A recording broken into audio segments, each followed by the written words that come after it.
Oi, gente! Sejam muito bem-vindos ao nosso canal de monitoria em semiologia médica da Universidade Federal do Cariri. E a nossa aula de hoje será sobre a ectoscopia.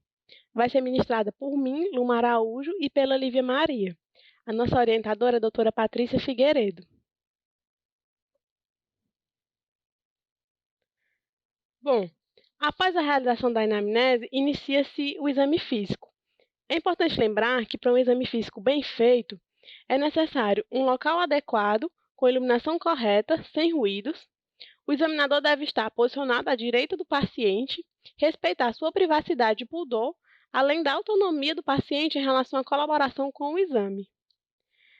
Da ectoscopia são obtidos os dados gerais do paciente, o que nos permite uma visão inicial do paciente como um todo. E as alterações encontradas nesse exame servirão de guia para o restante do exame físico. O que a ectoscopia abrange? Eu listei aqui alguns itens de avaliação de acordo com o nosso roteiro utilizado na faculdade. Iremos aprender nessa aula como avaliar o estado geral do paciente, seu humor, o estado de nutrição e hidratação, a reconhecer os diversos tipos de faces, o ritmo respiratório, a coloração das mucosas, se ele apresenta icterícia e cianose, analisar a perfusão periférica, aprender também a palpar os pulsos periféricos e sobre a inspeção e palpação dos gânglios periféricos, além de reconhecer lesões de pele e fâneros. A primeira coisa que a gente tem que pensar é no estado geral do paciente, que é uma avaliação subjetiva, sendo uma impressão inicial que o médico tem do paciente, antes da execução do exame clínico, considerando o seu estado de consciência, nutrição e condições hemodinâmicas. Vamos classificar o nosso paciente com o estado geral bom, regular ou ruim. Um paciente com estado geral bom é calmo, tem uma postura ativa e sem sinais de doenças graves presentes. Já um paciente com estado geral regular apresenta alguma alteração que compromete o seu estado geral. Por exemplo, é um paciente que está internado com uma febre decorrente de uma pneumonia. Já um paciente com estado geral ruim, ele é portador de doenças debilitantes, como, por exemplo, pacientes que estão internados em UTI próximos de uma fase terminal. Outro ponto a ser analisado é o nível de consciência do nosso paciente, considerando a sua perceptividade, que é a capacidade que ele tem de responder a perguntas simples. Isso já vai ficar bem claro durante a anamnese, certo? Se o paciente responde bem às perguntas seguindo uma sequência cronológica, eu classificarei como lúcido e orientado no tempo e no espaço. Já se ele está acordado, mas responde inadequadamente às perguntas, classificarei como confuso. Se ele responde com coerência, mas se está sonolento, com dificuldade de se manter acordado, classificarei como letárgico. Já se ele precisa ser despertado, abre os olhos com grau de alerta diminuído e responde com lentidão, dando uma resposta confusa, classificarei como obnubilado. Já se ele não desperta, ou se precisa de um estímulo doloroso para ser despertado, eu classificarei como torporoso. E se ele não desperta mesmo com um estímulo doloroso, eu classificarei como comatoso. Estudaremos mais aprofundadamente como avaliar o nível de consciência do nosso paciente na nossa aula de exame neurológico, onde aprenderemos alguns tipos de escalas, entre elas a mais famosa, que é a escala de Glasgow. Como avaliar o humor de um paciente? Eu vou analisar se ele está calmo e colaborativo, se ele está agitado e eufórico, irritado ou estressado, se ele não está cooperando com o exame e se ele está melancólico, depressivo e triste. Para avaliar o estado de nutrição do nosso paciente, iremos considerar alguns aspectos, como o peso, de acordo com seu IMC, a sua musculatura, pânico adiposo, seu desenvolvimento físico, além de analisar sua pele, pelos e olhos. Se esses parâmetros estiverem de acordo com a normalidade, o classificaremos como eutrófico, já se estiverem abaixo do normal, como desnutrido, e acima do normal, com sobrepeso ou obesidade. A desnutrição é uma condição na qual o peso do paciente está abaixo dos valores mínimos normais, além da musculatura estar hipotrófica e o seu panículo adiposo escasso. Iremos classificar a desnutrição de acordo com o IMC, em desnutrição grave, moderada e leve.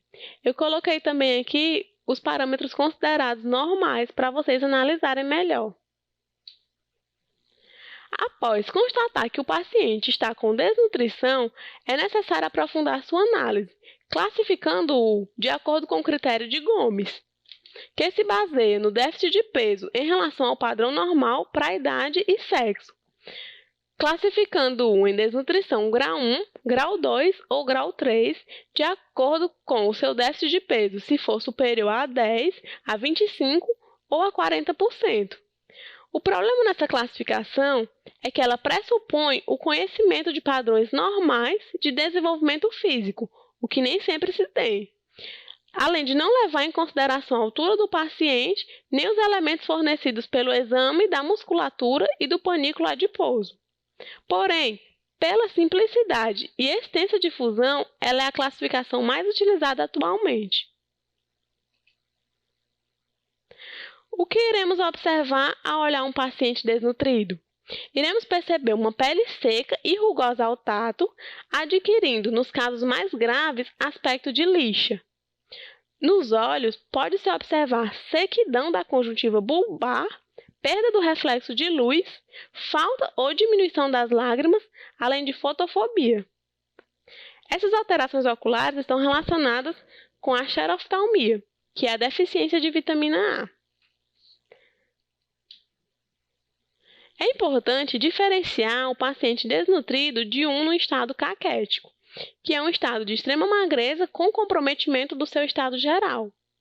Um exemplo disso são os pacientes com doenças consumptivas, como a tuberculose em fase avançada, a cirrose e a AIDS.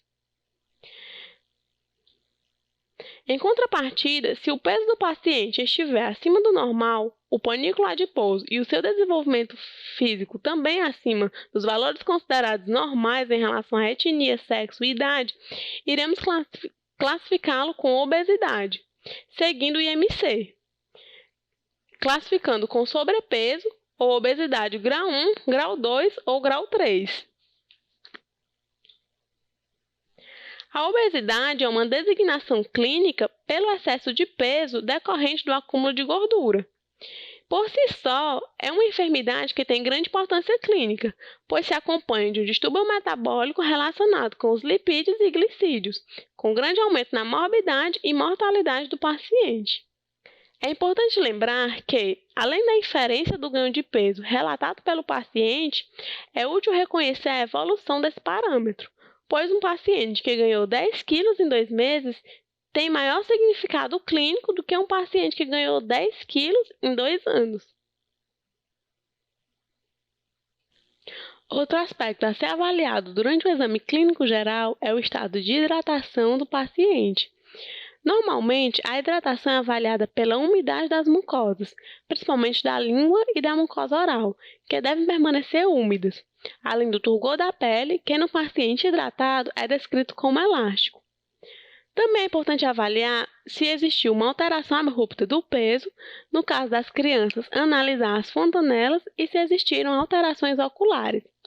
Dessa forma, se o paciente estiver com esses parâmetros normais, classificaremos como hidratado.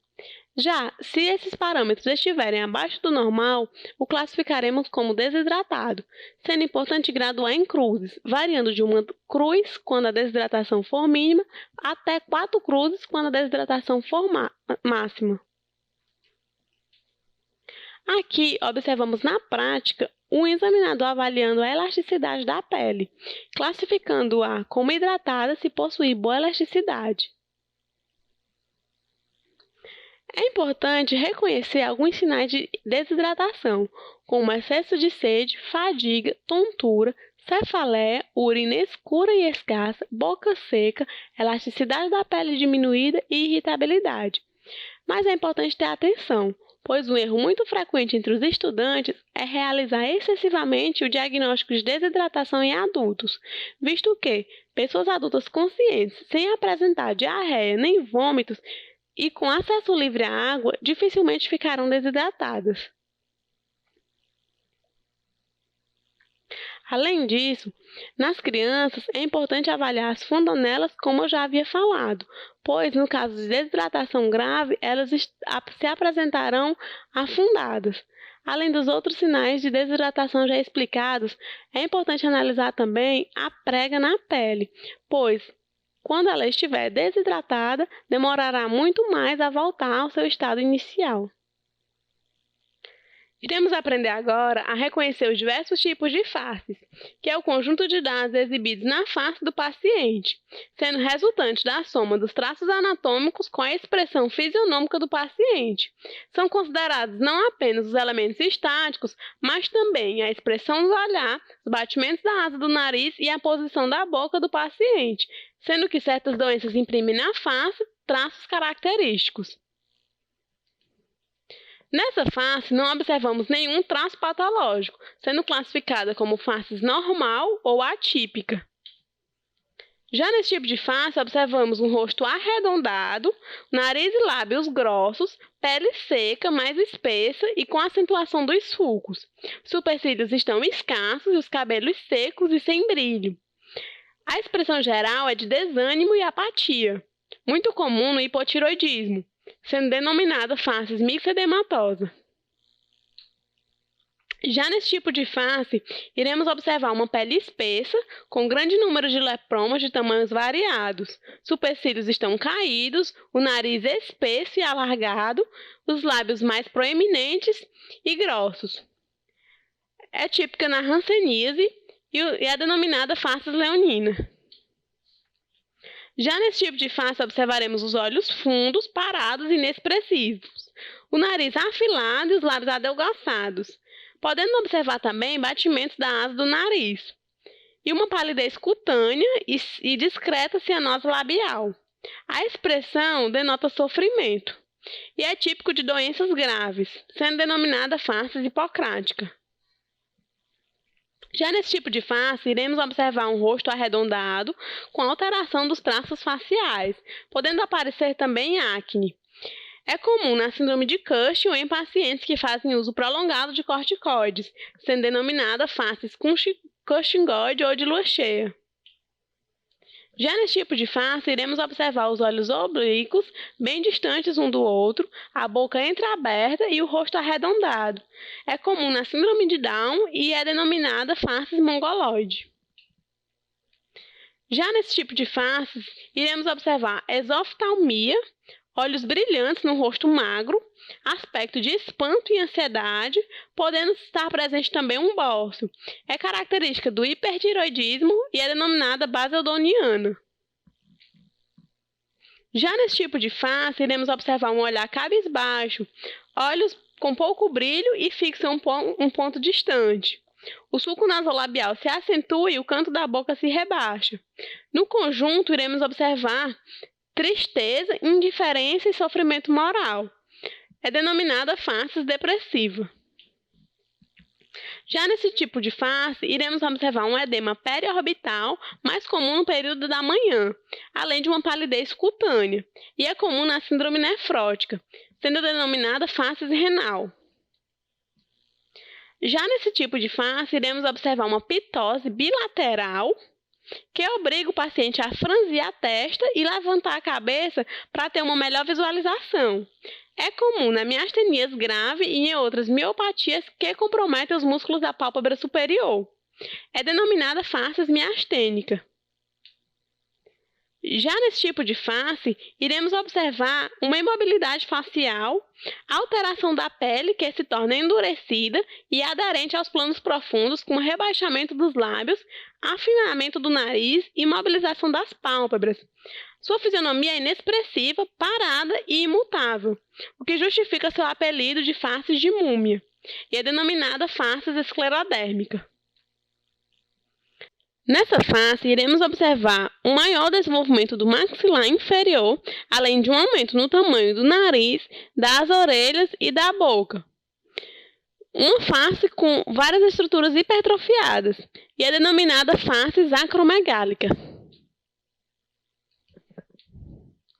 Já nesse tipo de face, iremos observar um nariz pequeno e afilado, a boca está geralmente entreaberta e é comum na hipertrofia das adenoides, as quais dificultam a respiração, sendo denominada face adenoidiana.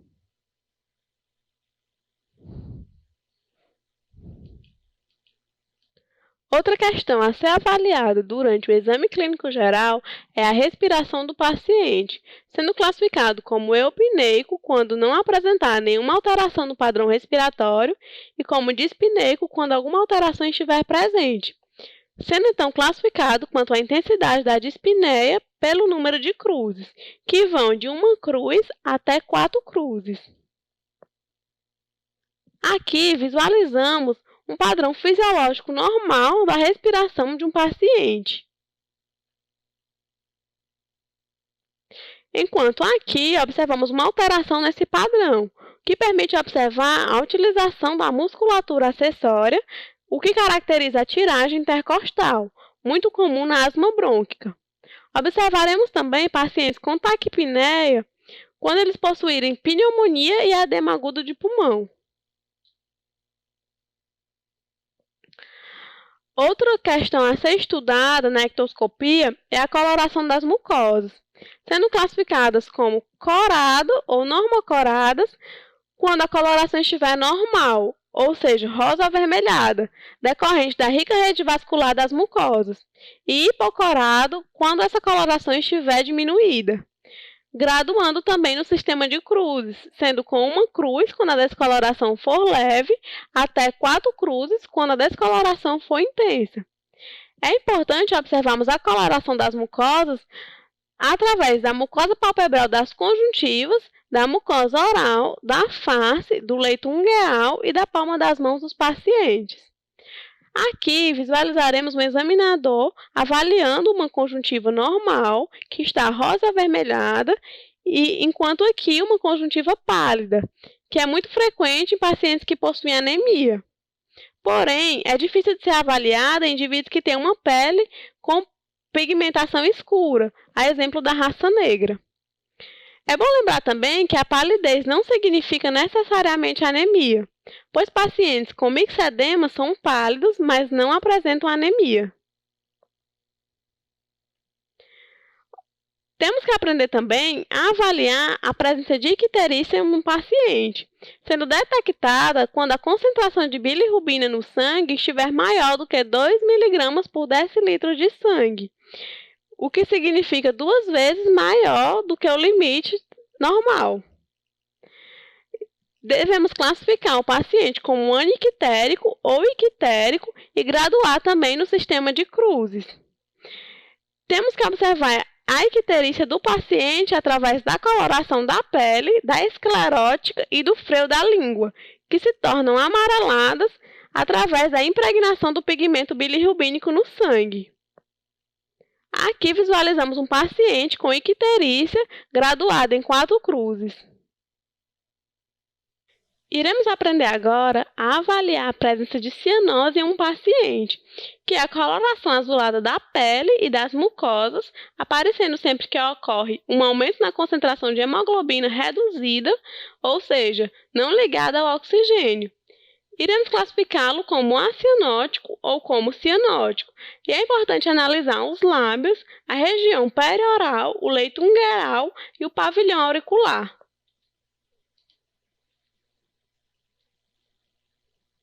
O fenômeno de Raynaud é uma resposta vascular reversível exagerada das extremidades, que se manifesta com mudança na coloração, passando de uma palidez, cianose e vermelhidão, localizada nas mãos, nos pés, nas orelhas e no nariz dos pacientes, normalmente após estresse ou exposição ao frio.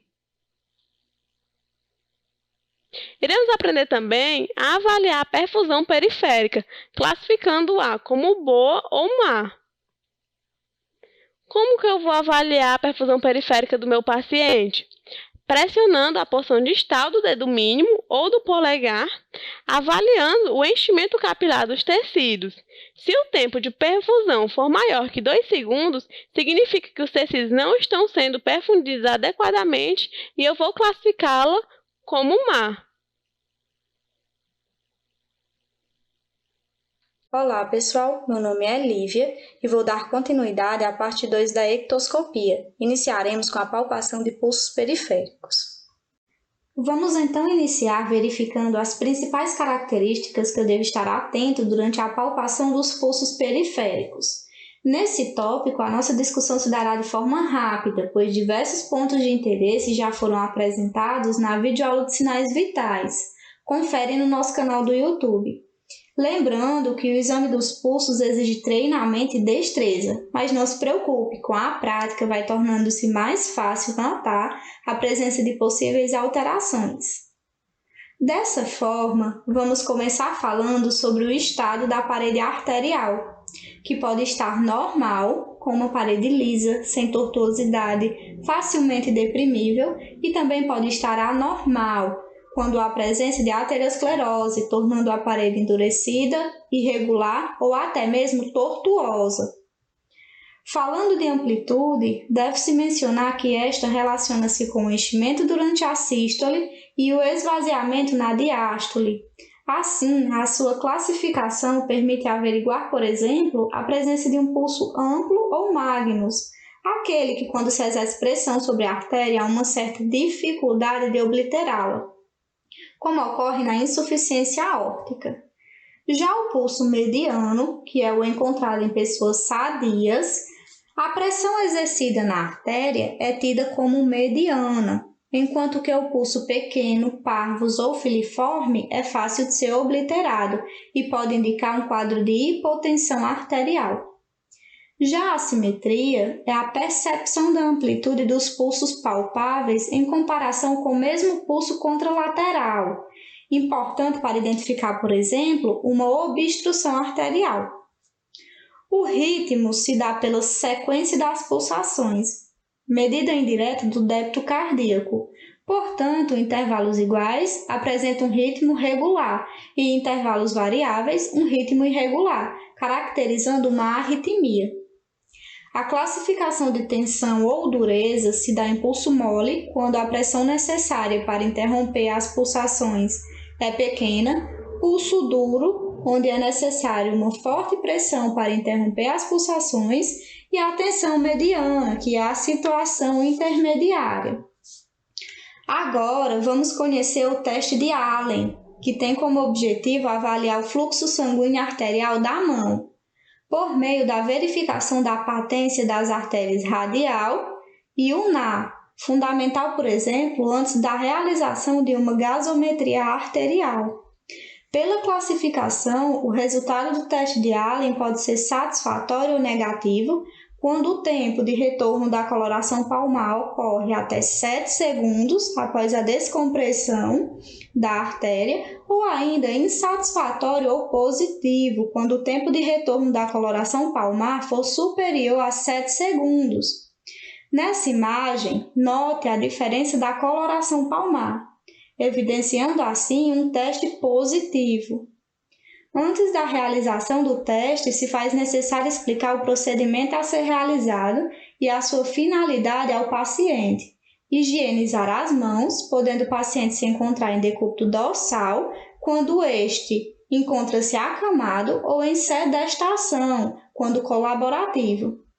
A sua realização é bem simples. Confira na breve demonstração que se segue.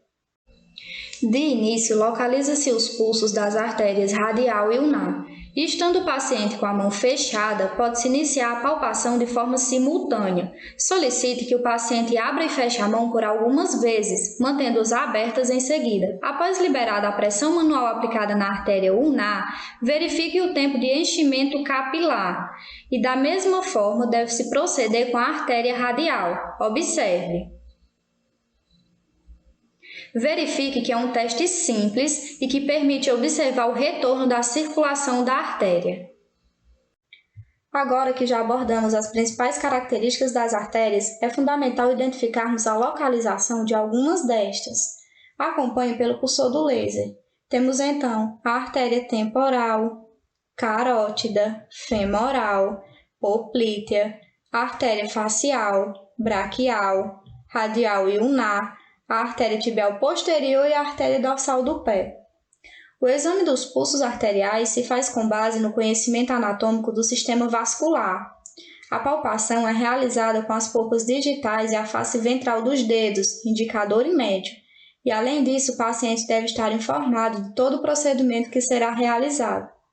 Para facilitar a sua compreensão, vamos acompanhar pelas imagens como proceder na palpação dos principais pulsos que necessitam de avaliação. Para a palpação do pulso carotídeo, pode-se localizar a cartilagem tireoide e, depois de localizado, deslocar os dedos lateralmente até a borda anterior do esternocleidomastoideo e, medialmente a este, realizar uma leve pressão. O exame deve ser realizado bilateralmente, mas não de forma simultânea, devido à presença dos baroreceptores, principalmente nos idosos. Não esqueça! Os braquiais, com o paciente em decúbito dorsal ou sentado, o examinador com a sua mão direita sustenta também a mão direita do paciente. O braço do paciente é então fletido levemente. A mão do examinador deve abarcar a parte média do braço, buscando localizar o sulco bicipital, onde encontra-se a artéria. Os radiais, o examinador deve posicionar o polegar, podendo apoiá-lo no dorso do punho do paciente, sendo que a artéria radial encontra-se entre a apófise espinhosa do rádio e o tendão dos flexores. O femoral deve ser palpado nas regiões inguinais, comprimindo profundamente aproximadamente a meio caminho entre as espinhas ilíacas antero-superior e a sínfise púbica. Observe a mão do examinador. Já os poplíteos, com o joelho levemente fletido e a perna levemente relaxada, posiciona-se as polpas digitais das mãos por trás dos joelhos, fazendo uma compressão profunda para dentro da fossa poplítea. Caso não consiga palpar, existe um outro método que pode ser utilizado. Observe na imagem que, com o paciente em decúbito ventral, flexiona o joelho em aproximadamente 90 graus e comprime a fossa poplítea com os 2 polegares. O pulso dorsal do pé ou pedioso é palpado lateralmente ao tendão do extensor longo do hálux, podendo dessa forma usar como referência o primeiro e o segundo pododáctilos e seguir então uma linha entre eles. E, por fim, os tibiais posteriores, que devem ser palpados imediatamente atrás do maléolo medial.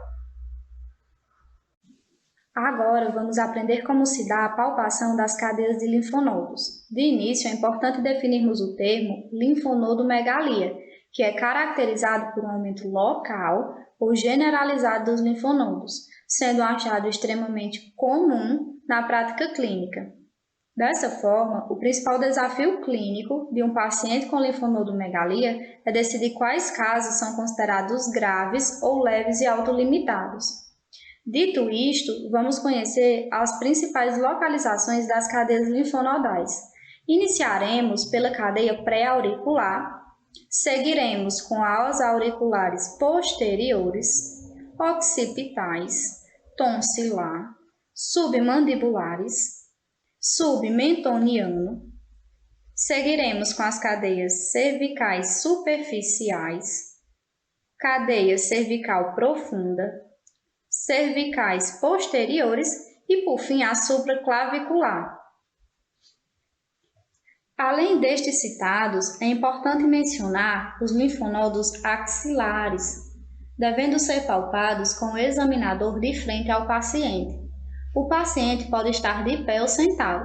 O examinador deve segurar gentilmente o membro superior do lado homólogo a ser examinado e, em seguida, com a mão heteróloga, iniciar a palpação do oco axilar.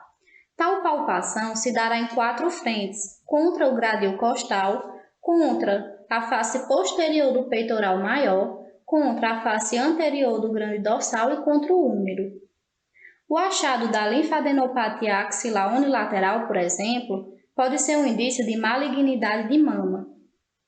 Já os linfonodos inguinais são facilmente palpáveis quando aumentados, principalmente em pessoas obesas. Vamos acompanhar agora no vídeo subsequente como se dá a palpação das cadeias linfonodais da cabeça e do pescoço. Acompanhe.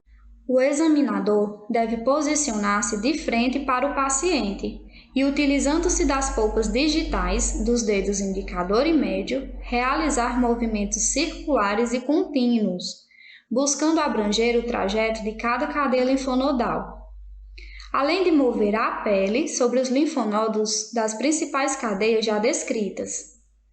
O exame pode ser realizado bilateralmente, mas, caso prefira, pode realizá-lo com uma única mão, para que assim consiga manipular a cabeça do paciente.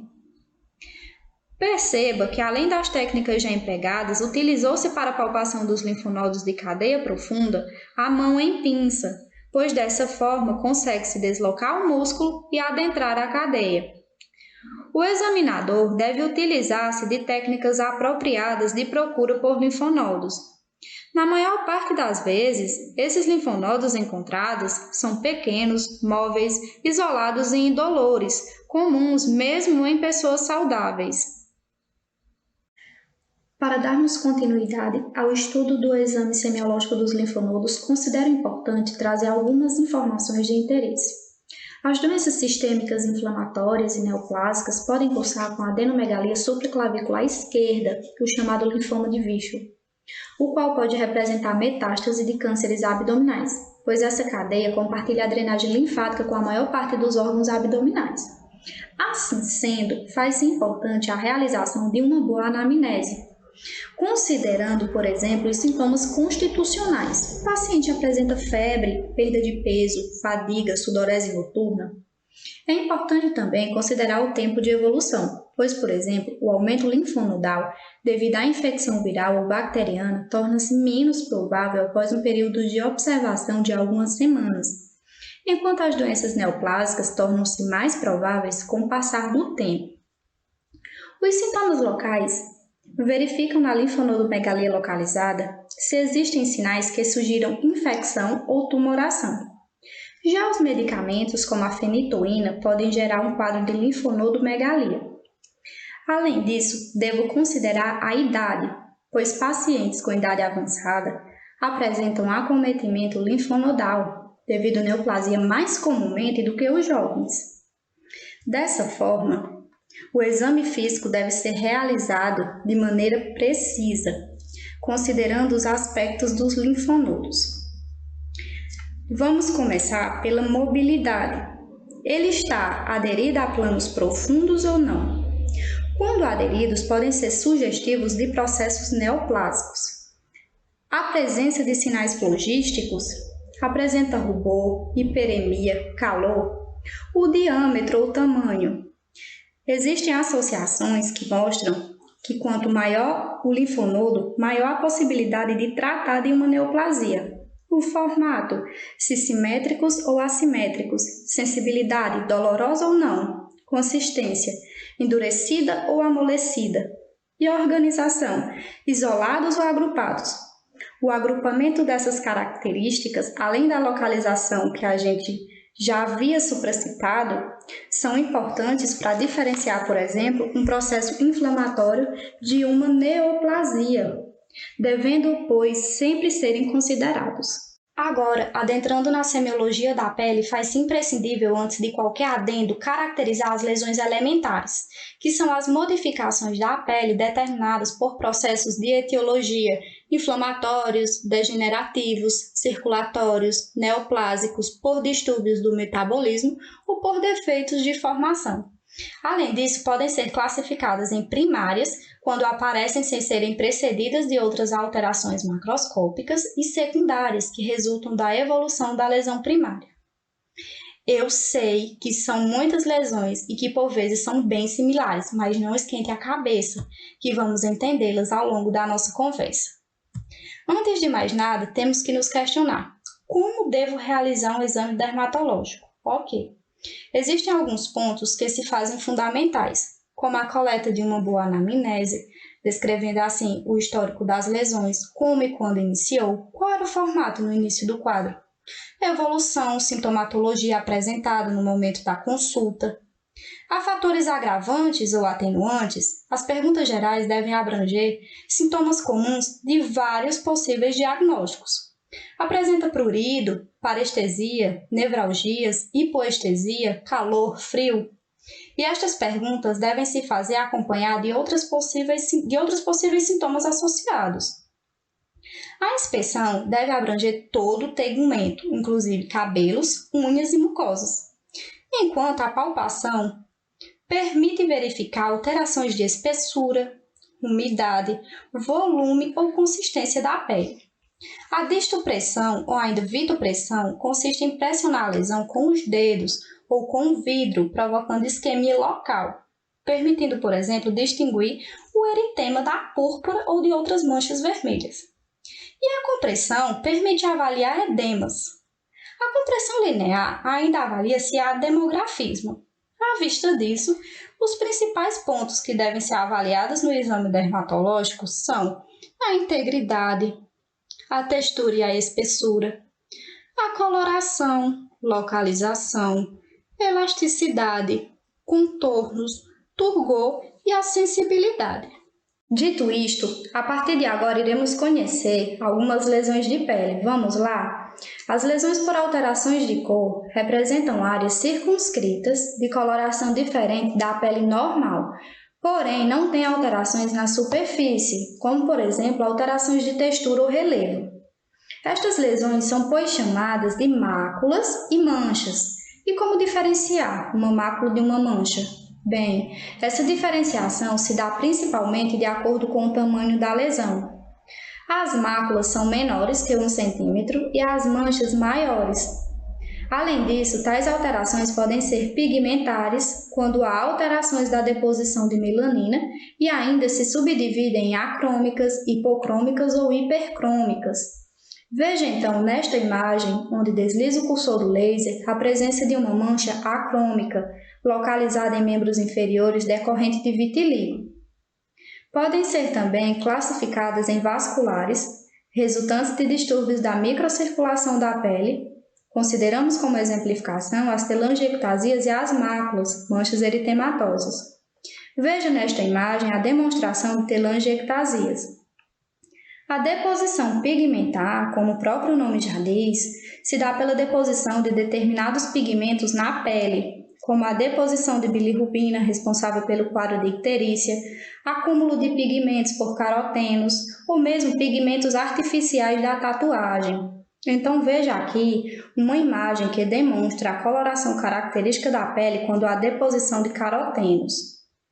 Já as lesões do tipo hemorrágicas possuem uma característica de não desaparecerem à compressão.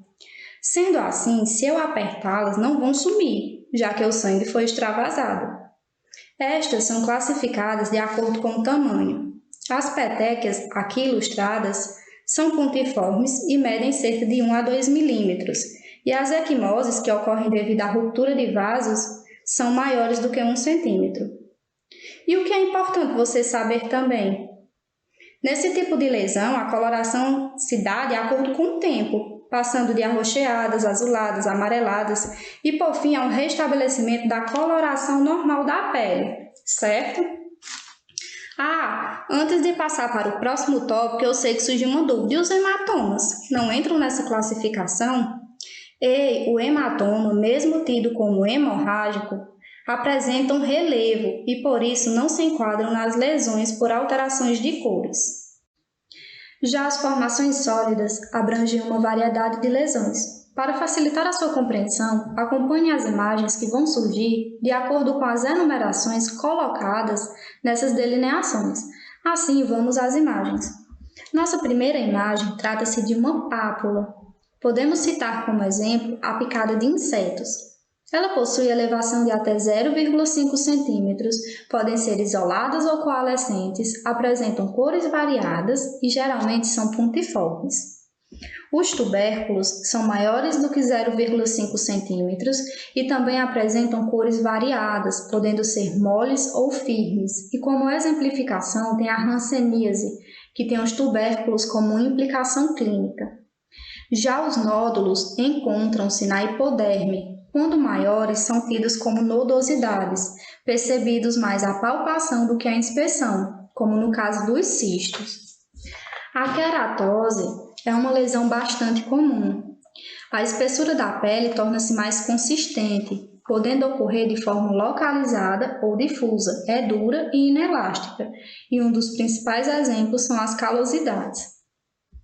As vegetações podem ser salientes, cônicas, filiformes ou em couve-flor, de consistência mole e que por vezes estão agrupadas em maior ou menor quantidade.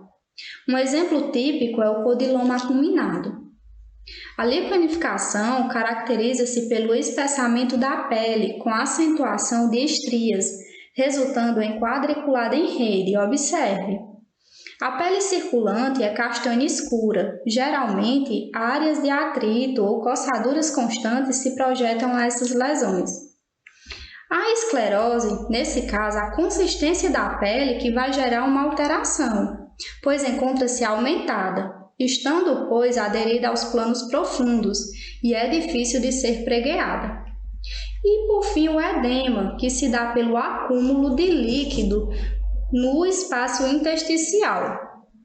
E quanto às lesões de conteúdo líquido? Bem, estas se diferenciam pelo conteúdo líquido que está presente, lógico. Na imagem, observamos uma vesícula. Percebam que ela possui uma elevação arredondada da pele. Isso se dá devido ao conteúdo líquido no seu interior, que geralmente não ultrapassam 0,5 centímetros. Podemos usar como exemplificação as queimaduras ou vesículas causadas pelo herpes vírus. As bolhas podem possuir um aspecto muito semelhante com as vesículas. No entanto, o seu diâmetro é superior a 0,5 centímetros. Já as pústulas são vesículas de conteúdo purulento, aparecendo, por exemplo, na acne pustulosa. Outro importante de citação são os abscessos, também chamados de furúnculos, e caracterizam-se pelas coleções purulentas mais ou menos proeminentes, tamanhos variáveis e com ou sem sinais de inflamação. Agora sim é a vez dos hematomas, formações líquidas resultantes do derramamento de sangue na pele ou nos tecidos adjacentes, certo? Não menos importante é tratar das soluções de continuidade. As lesões por erosão ou por exulceração caracterizam-se pelo arrancamento da parte mais superficial da pele. Pode ser traumática ou por rompimento das vesículas, bolhas ou pústulas. Ulceração ou úlcera é a perda delimitada das estruturas da pele, chegando até a derme. E é importante destacar que sempre deixa cicatriz na pele.